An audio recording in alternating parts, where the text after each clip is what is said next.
Ers degawdau yma, pentre Felinfach rhwng Llanbedr Pont Steffan ac Aeron wedi cael ei gysylltu gyda phrosesu llaeth. Yna, 2 flynedd yn ôl, fe brofodd yr ardal 2 ergyd enfawr o fewn 10 mis.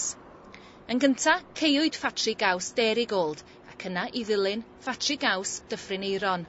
Collwyd dros 160 o swyddi i gyd. Erbyn hyn, mae newyddion gwell i'w gael.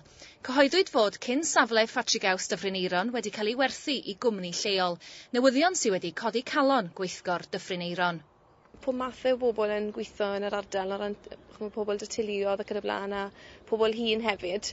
A nifer o bobl wedi gorfod teithio ymhellach nawr ar gyfer eu swyddi, sydd yn anodd i bobl i wneud, a pobl wedi goffod falle mynd i hwylo wahanol math o waith le oedd y sgiliau dyn nhw, doedd ddim math yna waith i gael yng Ngheredigion yng nghefn bellach, felly pobl yn gorfod newid i gwaith yn gyfan gwbl.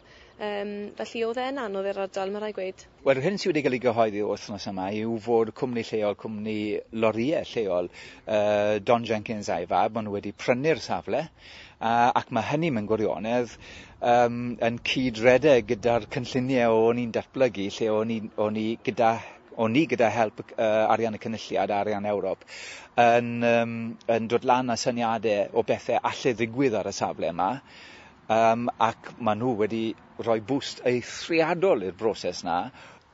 O'n i'n neud lot o waith yn cario'r caws oma, rhywbeth pan maen nhw yn dal i weithio yma, nhw fe. A, wel, fe geio nhw, fe gollon ni, fe gollon ni dipyn o'r gwaith o fyny, a meddwl, dechrau meddwl i ddechrau, felly bydde fe'n syniad da i brynu ac o gweld o ddiddordeb gyda pobl lleol i renti parten o fe. Mae tynnu am ei hanner eswod wedi cael ei siarad amdano'n barod yn fe. Wel, wedi cael ei siarad amdano cyn i'r beth ddod i wcwl yn iawn yn fe, ond mae'r hyn i gyd gyda ni, a mae sawl un arall y diddordeb mewn rhagor o'r lled yn fe. Mae yna o bob sort, mae 1 neu 2 gwmni nawr sy'n yn mynd i ddelio mewn bwydydd, allai mae gweud gormod yr hyn o bryd yn fe, ond mwyaf gyd o gwmni mewn bwydydd gorau gyd o ran ni, ond bethau mor lleol a gallwn ni yn fe, a fel yn gweud gobeithio dod ma'n fach, a felly tyfu, felly pwy sy'n gwybod yn fe. Ynghyd ag adeilada'r ffatri, roedd yr arwerthiant hefyd yn cynnwys prif swyddfa cwmni caws Dyffryn Aeron, ac felly mae adeiladau swyddfa ar gael yn ogystal i fusnesau lleol. Hefyd mae yna storfa oer arbenigol yn cael ei gynnig, bod y gweithgor yn gobeithio nad swyddi ynghlwm â bwyd yn unig fydd yn cael ei creu. Fi'n credu taw yr peth mwyaf yw bod yna swyddi'n dod yma. Fi'n credu bod y cysylltiad gyda'r byd amaeth yn mynd i barhau, oherwydd dyna y lleoliad.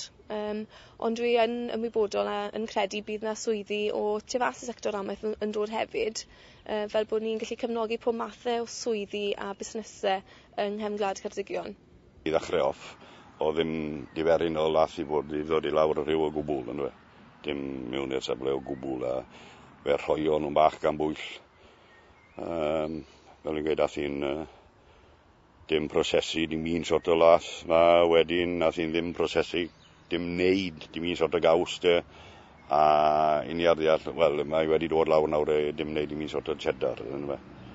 So, mae well yn beth oedd ar y cychwyn. Wel, oedd e ddau ddim i neb ar y cychwyn fel ni, dim bod i'n blaniad, ni pwy oedd yn mynd i ddod yma brynu, ond oedd e'n rwystredig yn arwyd yn fe.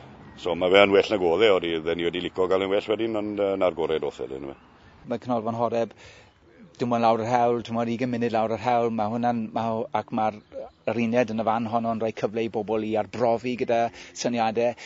Mae'r safle yma wedyn wrth gwrs yn cynnig lle iddyn nhw i fynd y cam ar ôl arbrofi wedyn a dechrau datblygu ar raddfa fasnachol. Felly, mae'r potensial ar gyfer ychwanegu gwerth i gynnyrch ffermydd llaeth yn eitha uchel ar y safle yma. Yn yr amser i ni wedi bod yn siarad â nhw ambwyti'r beth yn yr blwyddyn a hanner fatha yma, wel, oedd unrhyw arian yn y banc, werth yn bach brynu, diweddau ddim meddi, felly bod e'n well fan hyn, felly nhw. Diweddau ddim brynu eddi nhw, a felly bod e'n sapach fan hyn, fi'n gwybod le ma fe fan hyn. Gan aros gyda'r diwydiant llaeth, mae'r cwmni cydweithredol Dairy Farmers of Britain wedi galw'r derbynwyr. Daeth y coeddiad ffurfiol yn dilyn cyfarfod rhwng cyfarwyddwyr y cwmni a chynrychiolwyr y banc ddydd Mawrth yr 1 o Fehefin. Yna ar ddydd Mercher y 3 o Fehefin cafodd PricewaterhouseCoopers eu penodi'n ffurfiol fel derbynwyr. Y Dairy Farmers of Britain yw un o'r cwmnïau llaeth cydweithredol mwyaf yn y Deyrnas Unedig, gyda thua 1,800 o ffermwyr yn cynhyrchu dros biliwn litr o laeth ar gyfer y diwydiant bwyd a diod, tua 10% o gynnyrch llaeth y Deyrnas Unedig. Mi fydd Ffermio yn edrych yn fanylach ar gwymp y Dairy Farmers of Britain ar ddydd Llun y 15 o Fehefin am 8:28 ar S4C. Mae un o is-wynedogion deffra, Jane Kennedy, wedi gadael y llywodraeth, a gweinidog diweddara i adael o fewn y dyddiau diwetha. Mi adawodd y cynweinidog amaeth a bwyd oherwydd iddi fethu a chadarnhau i bod hi'n cefnogi Gordon Brown. Daeth y newyddion fel ergyd i'r diwydiant Ffermio, yn enwedig ar ôl i Miss Kennedy gael ei llongyfarch gan arweinir y diwydiant yn ddiweddar am ei gwaith caled yn ceisio taclo problemau sy'n effeithio ffermwyr. Ac yn ola, mae'r pryder y galler dirwasgiad arwain at gwymp y niferoedd yr anifeiliaid fydd yn cael ei harddangos yn y sioe amaethyddol fis nesaf wedi diflannu. Mae niferoedd y defed, moch a rhai o'r bridiau ceffylau yn uchel iawn. Gyda chyfanswm o 7,583, rhain yw'r uchaf ers 2005 ac maen nhw 900 yn uwch na'r llynedd pan roedd cyfyngiadau clwyr tafod glas wedi effeithio ar bethau. Mae'r sioe amaethyddol yn para 4 diwrnod ac yn cael ei gynnal yn Llanelwedd o ddydd Llun yr 20 o Orffennaf hyd at y 30 o Orffennaf.